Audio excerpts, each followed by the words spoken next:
नमस्कार दोस्तों and welcome to planet 4। रूस ने भारत को 2024 के लिए बहुत बड़ा ऑफर दिया है। इसके साथ ही रूस ने पहली बार एक ऐसा हथियार बनाया जो अब तक किसी देश के पास नहीं था। स्विट्जरलैंड ने भारत रूस दोस्ती को लेकर जो बयान दिया, उसे सुनकर आप सभी को गर्व होगा। दुनिया भर के सबसे ताकतवर देशों की लिस्ट भी सामने आ गई है। इसमें भारत की पोजीशन आप सभी को जान लेनी चाहिए। इसके साथ ही वीडियो में जानेंगे भारत और रूस से जुड़े हुए और भी कई सारी खुशखबरियां। दोस्तों, रूस ने भारतीय कंपनियों को अपने देश में निवेश करने का खुला ऑफर दिया है। ऑफर देते हुए रूस ने कुछ ऐसी बातें कही जो सिर्फ एक मित्र देश ही बोल सकता है। इसे भारत के बड़े बड़े उद्योगपतियों के लिए बड़ा ऑफर माना जा रहा है। आने वाले समय में टाटा, अंबानी, अडानी की कंपनियां भारी भरकम इन्वेस्टमेंट और पूंजी लेकर रूस पहुंचने वाली है। इस तरह से भारत चीन को भी रूस के अंदर जबरदस्त टक्कर देगा। आप सभी जानते हैं कि यूक्रेन युद्ध के बाद रूस की धरती से वेस्टर्न कंपनियां चली गई थी, जिसके बाद रूस में घुसकर चीन अकेले सभी मार्केट पर कब्जा कर रहा था। यह रूस के लिए भी सुरक्षा और संप्रभुता की दृष्टि से ठीक नहीं था, क्योंकि रूस में अगर सिर्फ चीनी कंपनियों की मोनोपोली होगी तो आने वाले समय में जब पुतिन रूस के राष्ट्रपति नहीं होंगे तो यह भी संभावना है कि रूस चीन की कॉलोनी बन सकती है। मॉस्को सिटी के मंत्री सरगेई चेरेमिन ने 17 जनवरी को कहा कि भारत और रूस के बीच महान साझेदारी है। उन्होंने भारत को अपना दोस्त बताते हुए कई बड़े बयान दिए। उन्होंने भारतीय बिजनेस ग्रुप्स को ऑफर देते हुए कहा कि यह भारतीय कंपनियों के लिए रूसी बाजार में निवेश करने का एक अच्छा समय है। रूस का मानना है कि अगर उसका प्रिय दोस्त भारत रूस में आकर निवेश करता है तो यह रूस के लोगों के लिए ज्यादा विश्वसनीय होगा। भारत और रूस के बीच दीर्घकालीन और मजबूत द्विपक्षीय संबंध हैं, जो विभिन्न क्षेत्रों में व्यापार, ऊर्जा, रक्षा और अंतरिक्ष तक फैले हुए हैं। इसी कारण रूस के लोग भारत के प्रति ज्यादा विश्वास दिखाते हैं, जबकि उनका देश चीन के साथ एक बार युद्ध भी झेल चुका है। चीन रूस के साथ बॉर्डर भी शेयर करता है, इसलिए भी वहां के लोग चीन से बेहद सतर्क रहते हैं, क्योंकि उसकी नीति विस्तारवाद की है। भारत दौरे पर आए रूसी मंत्री चेरेमिन ने कहा कि दोनों देशों के बीच द्विपक्षीय व्यापार हाल के दिनों में बढ़ रहा है और दोनों देशों के हाई टेक्नोलॉजी सेक्टर में अधिक निवेश शुरू किया जा सकता है। रूसी लोग अक्सर भारत को एक उभरते हुए वैश्विक शक्ति के रूप में देखते हैं, जिसके साथ उनके देश के मजबूत और ऐतिहासिक संबंध हैं। इसी कारण व्लादिमीर पुतिन भारत को लेकर हमेशा पॉजिटिव और बुलिश सोच रखते हैं। चेरेमिन ने भारत में आयोजित 31वें कन्वर्जेंस इंडिया और 9वें स्मार्ट सिटीज इंडिया एक्सपो में मॉस्को के मंडप का भी शुभारंभ किया। उन्होंने कहा, यह पहली बार है जब हम इस आयोजन में भाग ले रहे हैं। उन्होंने मॉस्को की जमकर तारीफ करते हुए कहा कि मॉस्को सबसे गतिशील शहरों में से एक है।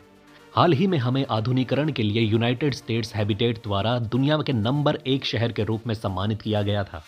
ऐसा इसलिए है क्योंकि मॉस्को ने सभी नगर पालिका क्षेत्रों में डिजिटलीकरण लागू किया है। हम शिक्षा और स्वास्थ्य सेवा में डिजिटल समाधान का उपयोग करते हैं।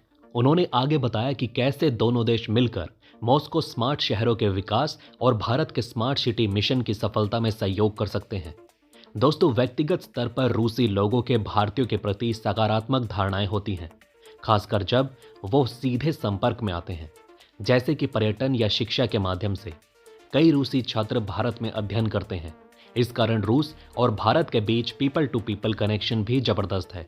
इसी का फायदा उठाते हुए रूस के मंत्री भारत को अपने देश की तरफ निवेश के लिए आकर्षित कर रहे हैं। चेरेमिन ने कहा कि हमारे बीच बहुत अच्छा तालमेल है, क्योंकि भारत सॉफ्टवेयर टेक्नोलॉजी, आईटी और साइबर सुरक्षा में बहुत उन्नत है और ये मॉस्को और नई दिल्ली या बड़े महानगरों बल्कि हमारे सभी नागरिकों के साथ तालमेल ला सकता है। दुनिया भी भारत की आईटी सेक्टर का लोहा मानती है। ऐसे में रूस चाहता है कि भारतीय आईटी कंपनियां जैसे कि टीसीएस, इन्फोसिस रूस में भारी मात्रा में निवेश लेकर पहुंचे। इस तरह से रूस की अर्थव्यवस्था को भी सपोर्ट मिलेगा और वहां रोजगार भी पैदा होंगे। दोनों देशों के बीच लंबे संबंधों पर प्रकाश डालते हुए चेरेमिन ने तर्क दिया कि भारतीय कंपनियों को मॉस्को में निवेश इसलिए करना चाहिए क्योंकि रूस एक बड़ा बाजार है और यूरोपीय बाजार के लिए एक प्रवेश द्वार है। यह बात बिल्कुल सच है कि रूस के रास्ते भविष्य में भारत यूरोप के मार्केट को भी एक्सेस कर सकता है। आज भले ही यूक्रेन युद्ध के कारण यूरोप और रूस में टेंशन हो, लेकिन आने वाले समय में स्थिति सामान्य हो जाएंगी। ऐसे में भारत के लिए रूस के रास्ते यूरोप के द्वार भी खुल जाएंगे। चेरेमिन ने कहा, 75 वर्षों से हमारे दोनों देशों के बीच एक महान साझेदारी रही है। उन्होंने भारत और रूस के बीच गहरी दोस्ती की जमकर तारीफ करते हुए आगे कहा कि हमारे पास स्मार्ट और सुरक्षित शहरों और उच्च टेक्निकल मशीनरी जैसे क्षेत्रों में द्विपक्षीय व्यापार की काफी संभावनाएं हैं। भारतीय कंपनियों के लिए रूस में आकर निवेश करना एक महान क्षण है। इस तरह से देखा जाए कि अगर भारत सरकार रूस का ये प्रपोजल एक्सेप्ट करती है तो रूस में जश्न का माहौल हो जाएगा। वैसे आप क्या सोचते हैं, क्या भारतीय कंपनियों को रूस में निवेश करना एक अच्छा कदम होगा या नहीं? आप अपनी राय नीचे कमेंट में बताएं। दोस्तों, भारत और रूस बिना किसी के दबाव में आए खुलकर रिश्ते निभाते आए हैं। यूक्रेन युद्ध के बाद भी भारत ने रूस से सैन्य उपकरण और हथियार खरीदने का करार किया है। Bharat S-400 missile defence system की डिलीवरी के लिए रूस पर निर्भर है, लेकिन इसके लिए अमेरिकी प्रतिबंधों से छूट मिलना अभी अनिश्चित है। लाल सागर में हूतियों के हमले के बाद बिगड़ते हालातों के बीच पीएम नरेंद्र मोदी ने रूसी राष्ट्रपति व्लादिमीर पुतिन को फोन मिलाया। इस दौरान दोनों नेताओं ने विभिन्न मुद्दों पर खुलकर बातचीत की। इस बातचीत के बाद विदेश मंत्री एस जयशंकर ईरान पहुंचे थे। इन दोनों घटनाक्रमों के बाद अचानक एक खबर सामने आई थी कि लाल सागर में हूती विद्रोही भारतीय तिरंगे वाले जहाज को टारगेट नहीं करेंगे। इस खबर को सुनते ही पूरे भारत में जश्न का माहौल है, क्योंकि लाल सागर संकट के कारण सिर्फ पिछले दिसंबर महीने में ही भारत को $4 बिलियन का एक्सपोर्ट नुकसान हुआ था। अब आइए दोस्तों, एक बेहद दिलचस्प बात बताते हैं, जहां दुनिया ने भारत से एक बार फिर से उम्मीद लगाई है।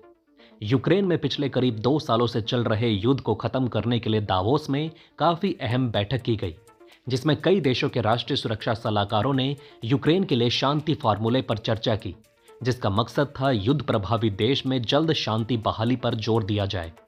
इस बैठक के दौरान मेजबान स्विट्जरलैंड ने भारत को अहम जिम्मेदारी दी और जोर देकर कहा कि भारत अपने प्रभाव और रूस के साथ संबंधों का इस्तेमाल कर इस युद्ध को शांति की तरफ ले जाने में महत्वपूर्ण भूमिका निभा सकता है।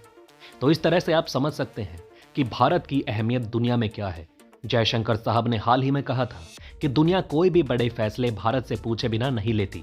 इसी बीच दोस्तों, कल एक बेहद महत्वपूर्ण रिपोर्ट सामने आई। दुनिया के सबसे शक्तिशाली देशों की 2024 में लिस्ट सामने आई है। इस लिस्ट में दुनिया की सबसे ताकतवर सेनाओं का जिक्र किया गया। 145 देशों की इस लिस्ट में शामिल किया गया। अमेरिका इस लिस्ट में सबसे ऊपर है। यूक्रेन से लड़ते हुए रूस इस लिस्ट में दूसरे नंबर पर है। तीसरे स्थान पर चीन है और हमारा भारत चौथे स्थान पर काबिज है। वहीं सबसे कमजोर देशों की लिस्ट में भूटान, मोल्डावा, सूरीनाम, सोमालिया, आइसलैंड जैसे देश शामिल हैं।